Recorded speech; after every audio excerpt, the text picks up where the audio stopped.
Crônicas do Amanhecer. Por Feijão, Centro Espírita Allan Kardec de Balneário Gaivota. Balneário Gaivota, 16 de fevereiro de 2024. 2 dias após a Galo, morre a lenda do futebol Franz Beckenbauer. Parte 4. Apenas 2 dias após a morte de Mário Jorge Lobo Zagallo, o futebol mundial perde outra lenda do esporte, Franz Beckenbauer. O ex-atleta alemão morreu aos 78 anos, no domingo, 7/1. Segundo a nota divulgada pela família, ele morreu enquanto dormia. Beckenbauer e Zagallo foram os dois primeiros atletas a serem campeões mundiais como jogador e treinador. O alemão venceu a Copa do Mundo em 1974 e depois venceu o torneio novamente como técnico em 1990, conquistando o apelido de Der Kaiser, ou o Imperador. Já o velho Lobo foi 2 vezes campeão como atleta, uma como técnico e ainda outra como coordenador. Com a morte dos ícones, há apenas um ex-atleta que também conquistou a Copa do Mundo como jogador e técnico, o francês Didier Deschamps.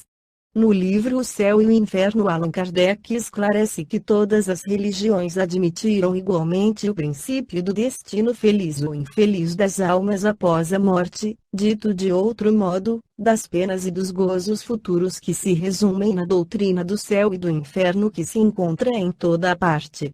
Mas no que elas diferem essencialmente, é sobre a natureza dessas penas e desses gozos, e sobretudo sobre as condições que podem merecer umas e outros. Donde pontos de fé contraditórios que deram origem aos diferentes cultos, e os deveres particulares impostos por cada um deles para venerar Deus, e por esse meio ganhar o céu e evitar o inferno. Todas as religiões precisaram, na sua origem, estar em relação com o grau de avanço moral e intelectual dos homens, estes, ainda demasiado materiais para compreender o mérito das coisas puramente espirituais, fizeram consistir a maioria dos deveres religiosos no cumprimento de fórmulas exteriores.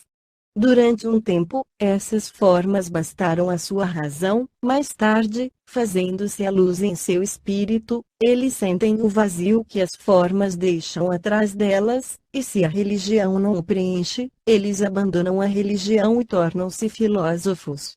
Se a religião, apropriada no princípio aos conhecimentos limitados dos homens, tivesse sempre seguido o movimento progressivo do espírito humano, não haveria incrédulos, porque é da natureza do homem ter necessidade de crer, e ele acreditará se lhe derem um alimento espiritual em harmonia com suas necessidades intelectuais. Ele quer saber de onde vem e para onde vai, se lhe mostra um objetivo que não responde nem às suas aspirações nem à ideia que ele faz de Deus, nem aos dados positivos que a ciência lhe fornece, se, ademais, lhe impõe para alcançá-lo condições cuja utilidade sua razão não lhe demonstra, ele repele todo. O materialismo e o panteísmo parecem-lhe ainda mais racionais, porque aí se discute e se raciocina-se. Errado, é verdade, mas ele prefere raciocinar errado a não raciocinar de modo algum. Mas apresentem-lhe um futuro em condições lógicas, digno em todos os pontos da grandeza, da justiça e da infinita bondade de Deus, e ele abandonará o materialismo e o panteísmo cujo vazio sente em seu foro íntimo, e os quais só aceitará na falta de melhor. O Espiritismo dá melhor, eis porque é acolhido com ardor por todos aqueles que a incerteza lancinante da dúvida atormenta e que não encontram nem nas crenças, nem nas filosofias vulgares aquilo que buscam. Ele tem a seu favor a lógica do raciocínio e sanção dos fatos, é por isso que o combateram inutilmente. O homem tem instintivamente a crença no futuro, mas não tendo até hoje nenhuma base segura para defini-lo, sua imaginação criou os sistemas que trouxeram a diversidade nas crenças.